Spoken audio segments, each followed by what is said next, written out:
Welcome! In today's guide, we'll walk you through the simple steps to remove your birthday from the X app. Whether you're looking to enhance your privacy or just prefer not to share this information, we've got you covered. Let's get started. First, open the X app on your device.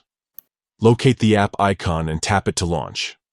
Once inside the app, head over to your profile by tapping your profile picture in the top left corner of the screen. This will take you directly to your profile page. Next, tap on the Edit Profile button. This option allows you to make changes to your personal details. Now, locate the date of birth section within the editing options and tap on it. This will open up the settings for your birthday. At the bottom of this screen, you'll see an option labeled Remove Date of Birth. Tap on this option to proceed with deleting your birthday information. Finally, confirm your decision when prompted. Once confirmed, your date of birth will be permanently removed from your profile.